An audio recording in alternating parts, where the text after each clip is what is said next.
let's talk some shit. I've been dying to make a video like this, but I haven't been able to find the time, but clearly I've gotten my shit together enough for me to do this because you're here watching this video right now. Anyway, holy moly cannoli is Rayne crazy. That girl is nuttier than a pile of squirrel shit. Now, if you are new here and you're wondering, who is this crazy chicken lady that everybody is talking about? Do not worry, baby birds, mama's gonna feed ya. This is Rayne, aka Rayne, aka Crazy Chicken Lady, aka Angela 2.0.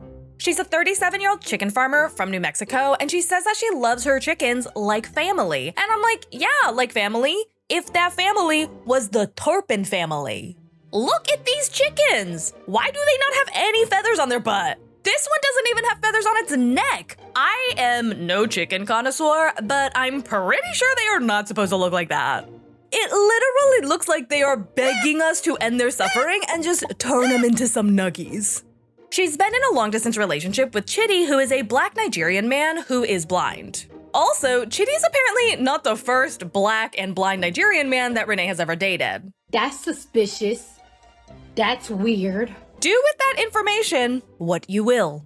Rayne travels to Nigeria on a mission to get laid and basically make Chitty as woke as she is, because Chitty is a Christian guy and she believes in aliens. Now, I'm not knocking her for believing in extraterrestrials. That is not the part of her that is crazy. There's so much more. So Chitty made a vow of celibacy, and when he tells Rayne that he has no intentions of going to Pound Town with her until they get married, Rayne just about loses her mind. She starts belittling him and his faith, and nonstop hurls verbal abuse at him and his family. Also, she has hated his sister Victoria from the very start of the relationship because Rayne has this thing against sisters of the men that she dates just cuz. She's best known for all of her mean mugging and saying shit like, let that chicken live.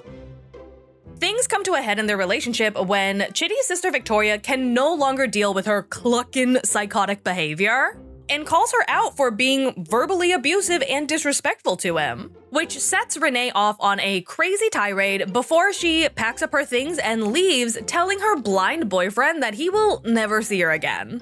So if you haven't heard by now, this is the season where everybody in this franchise is breaking their NDAs, and Rayne, Chitty, and Victoria have all broken their NDA because why the cluck not, right? Like, what is TLC gonna do, right? Sue a whole bunch of broke-ass bitches for their no money? So, let's talk about it. So a lot of this discourse happened over Instagram and Instagram threads where everyone was kind of like accusing each other or like speaking their truth. The first to throw down the gauntlet was actually Victoria, and she tells us that the couple weren't even together during filming. They had actually been broken up for a couple years. She writes, well, for whoever that cares to know the truth, Rayne and Chitty met in 2018, communicated very well until her madness. They later broke up, never spoke to each other for 2 to 3 years, only for Rayne to call Chitty up in June last year, informing him about the show. She didn't even inform Chitty she was applying for the show, and Chitty had never known anything about it. Rayne was so desperate about the show, begging Chitty to help her. She used Chitty. Chitty informed her he won't be sleeping together. She canceled the trip, blocked Chitty, later on called Chitty again, begging him to just maintain so they could smile for the camera. Chitty does confirm this in a post of his own, saying that him and Rayne had decided to go on the show and basically start fresh, kind of see if there was anything there again. There was a mutual agreement to use this opportunity to study each other and see if we could discuss, resolve, and get over our many differences. He also clarifies that he had grown so much in his faith in the few years that they weren't together, and when they decided to reconcile, he was open and honest about everything regarding where he stood. I was neither shy nor afraid to communicate this to Rayne as soon as we started speaking regularly. Though I had engaged in sexual conversation with her during the first 2 years that we dated, I made it clear that I had undergone a transformation during our time apart and I was now a changed man. He says that he told Rayne about his celibacy vow months before she made the trip over to Nigeria. So she was allegedly very well aware of the fact that she was not going on this trip to go to Pound Town. When she came to Nigeria and he kind of reiterated that fact, she got so mad she left and she actually called her ex Emmanuel, the other blind black Nigerian guy that she had dated in that 2 to 3 years that she wasn't with Chitty. She reacted angrily, ended the call, and called Emmanuel, also a blind guy here in Nigeria, who she had dated before returning to me, asking him the distance between his location and Lagos and whether he would be willing to come to her. So apparently during this time where she's calling Emmanuel up and being like, "Hey, you up?" she had asked production if she could bring Emmanuel onto the show and he could keep her company, and production was like, "LOL, no, we don't have a contract with him." So Rayne is all grumpy and she eventually crawls her way back to Chitty. Rayne blocked me that night, but unblocked me a few days later, asking if I had changed my mind, which I'm assuming is, are you willing to go to Pound Town before we get married? And he said no. My answer remained a firm no. She threatened to terminate her visit, later changing her mind when she realized that I was not going to yield.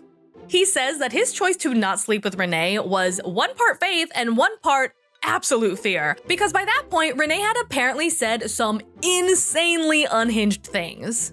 I was deeply concerned by some of the unsettling alien and mystic things Rayne mentioned during our discussions. On one occasion, she asked if I was ready to be sacrificed and if I was prepared to be in the same room with her when vampires and cannibals would gather for their feast. She claimed to communicate with the dead. She bragged about having dark powers and threatened to summon dark forces from all corners of the earth against me and my family if she did not get what she wanted. Like, the girl sounds like she's trying to be a cult leader, but for Asmodeus instead of God. My decision is not a willful abandonment, as some have misconstrued, but rather a precautionary measure taken for safety until I better understood her. The bottom line is that I communicated all of this to her before her arrival. If all of this is true, if she really did say those things, I do not blame him for leaving her. If I were in Chitty's shoes, I would absolutely keep her at an arm's length and kind of observe and be like, "Oh, on a scale of 1 to 10, how much do I fear for my actual life around you?" And at around I don't know, if I really loved you, maybe a 5 or a 6, I would leave, right? And I think Chitty stayed until a 7, maybe 7.5, After all of this was posted, Rayne really did not appreciate being called out like this, which is fair. I mean, crazy or not, having all of your shit aired out like this in this format, it's not gonna feel great. So yeah, Rayne joins that NDA break-in train so that she can speak her truth. I broke up with him. I don't need to control or use anyone. The way they portrayed me is a damned negative joke. He wanted to marry me, but he couldn't because of the family. I'm white. I went to another country to see if this boy has it in his heart to love me the way that he claimed. Unfortunately, he's still breastfed and does not make any decisions on his own whatsoever. I don't put up with any negativity or lies. I ran from him. I mean, he listed a whole bunch of reasons as to why he didn't want to be with you, and none of them were close or even hinted at being because you were white. And since we're on the topic of skin color, I am gonna say that I think Rayne is kind of low-key racist, because in another post, she writes, "Chitty, I am utterly shocked that his heart ended up darker than his skin. Just a black charcoal mass of negativity. I should have ran when you had a problem with the fact that I was white." I'm so curious why she thinks he has a problem with her being white. There has been nothing that Chitty has done or said that would lead you to think that he gives a shit about the color of anybody's skin. The only one bringing up skin color a numerous number of times is Rayne, and she also says it in pretty negative context. To say that his heart was darker than his skin and then call it a black charcoal mass of negativity? That's insane. You didn't have to say that it's darker than his skin. You could literally say you have such a black heart. There's literally no reason to bring skin color into that. In the caption of that post, Rayne does say that Chitty was very different for the first 3 years of their relationship, and he started to change for the last 2 when Victoria entered the picture. She claims that Chitty started to become distant from him, and Victoria was only in all of this for the money. I would never have gone if I didn't see some hope. The first 3 years, he played an entire different ballgame until this last sister got involved. Opportunities came for her, so we had to play make-believe in her fake house. She only allowed me because she was being paid. I don't care about contracts or money, I did it for love, and I'm still standing. I may be straightforward, but at least I am always positive. I don't think she's positive at all. I think she's hopeful. I think she can silver line things. I do not think she is a happy, positive human.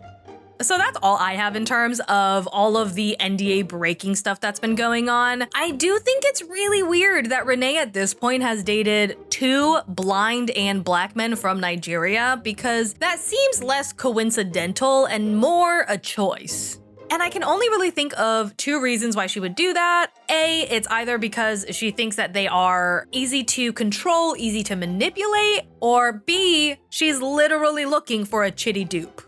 My theory is I think they dated for a couple years and then Victoria entered the picture and Victoria was like, holy crap, this girl is insane, and that's kind of why Chitty started to get distant, because she was kind of taking off the rose-colored glasses for him. And then they broke up and Chitty probably was like, yeah, let's move on. And Rayne was like, no, I'm still hopelessly in love with you, which is why she went out and tried to find a Chitty dupe. And then that didn't work out for whatever reason. And then the 90-day people came in, was like, you want to be on the show? And Rayne saw this as an opportunity to be like, oh, maybe I can like get him to come back and agree to this because he'll get paid. And then I can like worm my way into his heart and make him fall back in love with me because I'm still not over him. And that's kind of what I think was the setup there. And the only way that they could get Victoria on board, because Victoria at this point probably did not like her, was to let her know, like, look at all of these potential opportunities that could come your way if you agree to this show, right? Like, you guys can increase your social media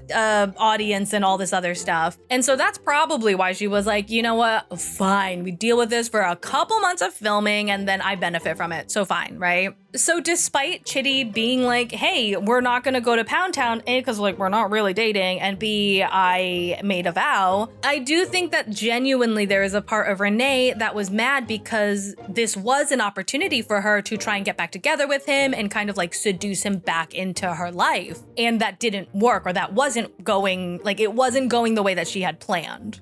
All in all, Rayne and Chitty are no longer invited to the tell-all, and honestly, as much as I love a good train wreck, I am so happy that I do not have to see her cosplaying as Angela. Rayne says in a post that she was uninvited because of all the negativity that was surrounding them, but Chitty actually alleges that it's because Rayne had threatened to basically end her existence on this earth to the network, and the network was like, dude, love that for you. You do you, girl, but like, do it over there, far away from us. We don't really want to deal with that.